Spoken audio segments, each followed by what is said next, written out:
I really had an exhausting weekend, emotionally, physically. For the first time in 2 years, I ventured out of the house. Now, you might think all of that came from someone who was maybe recovering from a terrible accident, maybe a leper, or maybe even someone who was newly released from an extended house arrest. But you'd be wrong. That was so-called shock jock Howard Stern this week after having dinner with friends.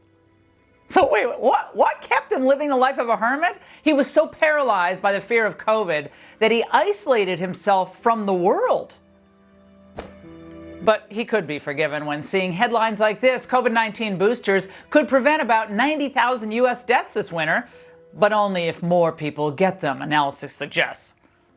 Of course, that message isn't enough on its own. It needs to be reinforced by Dr. Doom. You want to go get the booster right now? Can we? If we can, let's do it. You think he's nervous to give Anthony Fauci a shot? He probably is. I hope he doesn't. Yeah.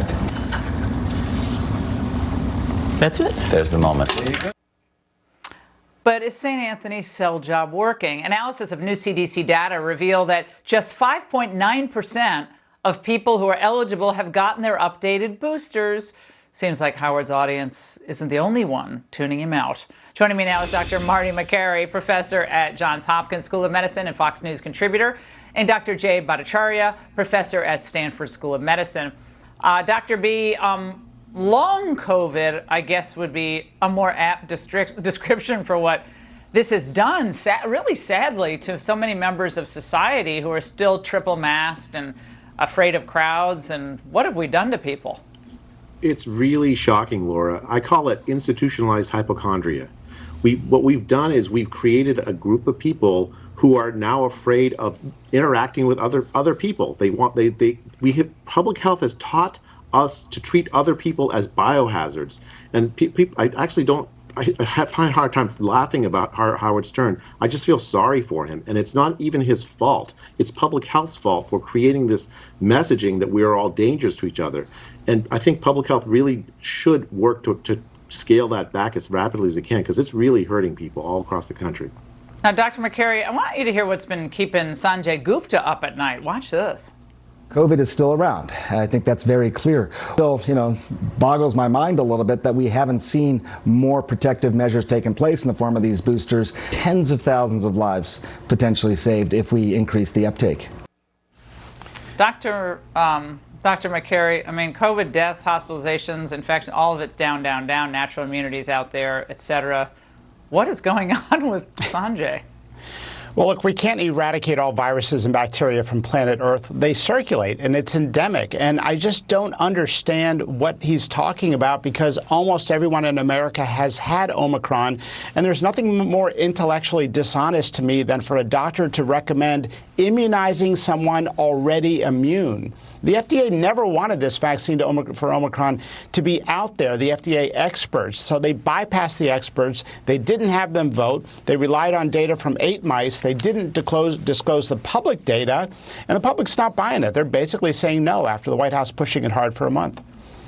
Dr. Bhattacharya, an MSNBC doctor, dusted off the old 2020 playbook. Watch this. We're going to have a health system that's overloaded with we don't know what. All the more reason to get a booster, something that could be arguably largely preventable, whether it's through masks and good ventilation in combination with vaccine, or just getting people vaccinated. Dr. Bhattacharya, we're one step away from those annoying stickers on the floor at the grocery store. Again, these are medical professionals, right? I don't think the public is buying it, Laura. I think that large parts of the public, even in California where I live, are basically done with the fear-mongering. And I think what the problem is, like, when you see medical professionals like this trying to pretend like it's 2020, like trying to pretend, just like Dr. Makary just said, that so many people haven't had COVID and recovered, that it doesn't provide protection. So many people have had the vaccine as well. If they try to pretend like it's 2020, they lose credibility. And it's a problem for the medical profession. It's a problem for public health. Public health really needs to apologize for what it's done to the American people over the last 2.5 years. It's really botched COVID at a level that is almost unimaginable. And it's harmed people all across the country in ways that I think we can only recover once public health acknowledges there's accountability. Yeah, like in so much in politics, there needs to be accountability. Dr. Makary, now you're called anti-vax by a lot of these same characters on television if you don't want to get this special updated super duper booster. How is that fair or right? Well, look, this is a modern-day McCarthyism. It's in medicine. California just passed a law. You can't disagree with a public health authority or you could lose your license. And the reality is the FDA's own experts said this should not go through. This should be treated as a new medication. And that's why the FDA did not have them vote. Yeah, so again, we're told one thing and the truth ends up being something else. Dr. Makary and Bhattacharya, great to see you both.